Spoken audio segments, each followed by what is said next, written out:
But nothing seemed to catch. Right. Until one night, he wrote the first chords of Feels Like the First Time. And suddenly I'm thinking, my God, this song's pretty good too. So did you have the song before you had the band? Yeah. Yeah. So now you knew. Stranded in New York by the group's breakup, Mick Jones began working for a British record company and tinkered with tunes on his own. I'd become pretty disillusioned in a way.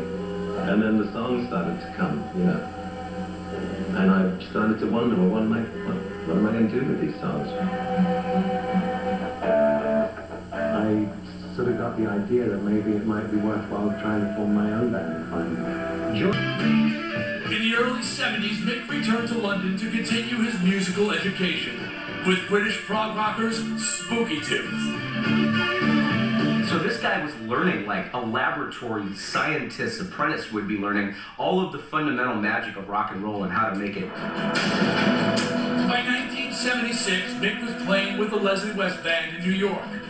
When they parted ways, the 31-year-old needed an outlet for his songwriting and started to create his own supergroup with some of the best British and American musicians in the business. The things that I'd experienced and the amount of things that I've been through, I thought, well, I can't waste this, I've got to do something with it. And that's when the inspiration came to put the whole band thing together. Al was playing in a band which it was his band. He was playing lots of ELP stuff and Emerson, Lake and Palmer type things. And I thought, well, that guy knows how to play keyboards. Let's get him along. And I brought my gear up to Bud Prager's office, who was the manager. And he had a little rehearsal room in the middle. And at the time, it was just Mick and myself. We had a black drummer and Jay Davis, who was the bass player. He was from Louisiana. So the first couple of weeks, all we did was jam. We did blues jams. There was very little music. I think we started working on Feels Like the First Time. And since we had a black drummer and disco was very in at the time, it was all very, the hi-hat disco type feel, which if you listen to Feels Like the First Time now, it still has it in it. The chorus still has that open hi-hat. So we started putting songs together.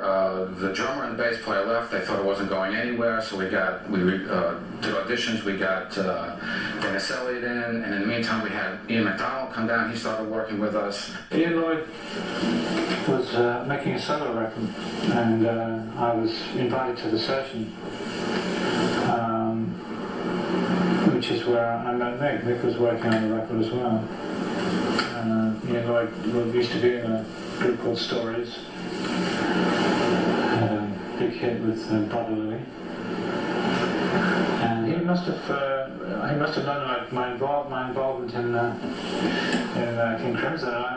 He must have heard me play on the session that we were working on. I forget what I was playing. I think I did some saxophone and flute.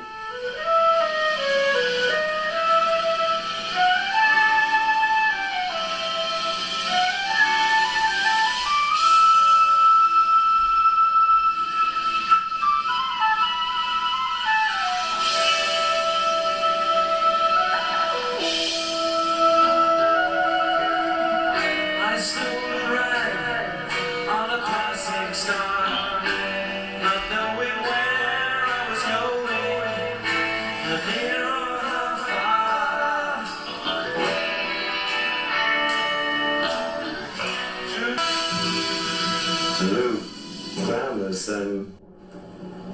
somebody I'd met when I was in Spooky Tooth.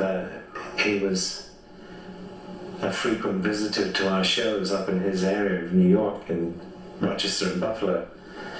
And one night he gave me an album at the end of a show, and I had an album with me for like maybe a year or two, and I didn't listen to it. And when I got to putting the band together and the whole thing was coming together, and I'd gone through about 40 or 50 different singers, I put this blues album, the Black Sheep album, and I put it on the turntable, and I heard this, in about 5 seconds I heard this voice and I thought, God, that's the voice, you know. Further north in Rochester, another aspiring musician had struck hard times. I was getting public assistance so I could buy food and pay my rent. In return, I had to clean the judges' chambers, vacuum and clean the toilets and empty the ashtrays. But this was a 25-year-old with a voice well known on the rock circuit. Lou Gramm was already a signed artist. With Black Sheep, he put out 3 albums, Chrysalis and then Capitol, before he ever signed with Warner. Mick had heard Lou's voice on a Black Sheep album and put in a call. And he said that he was in New York City putting together a new band and asked me if I wanted to come down and audition. I planned on being there, 1 or 2 days and then going home.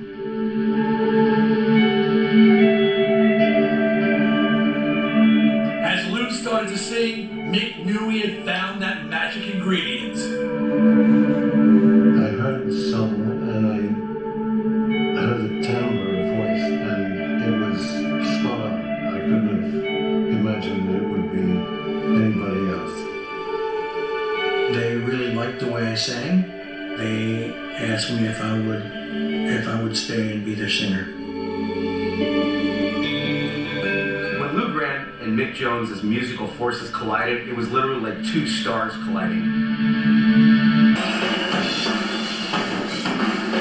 Dennis I met when I went up to play with Ian Hunter one day. And Dennis was playing with the Hunter Ronson band at that time, and I knew that he had an attitude about his playing that really sort of was sort of arrogant and aggressive, and I really felt that we had to get together and see how arrogant and aggressive we could be together, and to this day he's still the same. At the time I was working at a gas station, pumping gas, which I just came over and Ian Hunter's band dissolved. And, there was auditions, but I just wasn't interested in anything, But it had to be special. And I went and played with what was to be Foreigner. And it was just great, the stuff was just amazing. And I, basically joined the band on the spot. Gagliardi was probably the first and most important thing that had happened in his life, To me it was as well, but everybody was at different stages. We weren't working with seasoned musicians, we were trying to sort of create something new with unjaded musicians, perhaps, I was the only jaded one in the bunch. He played me Feels Like the First Time, At War with the World, and whatever else he had at the time, and he said, this is what we're going to do. And I auditioned, and they all left the room. And I'm sitting there and I'm waiting. All of a sudden the 5 of them come back with 3, 4 bottles of champagne and said, Ed, welcome to the group. And that launched the career into the recording of the first record.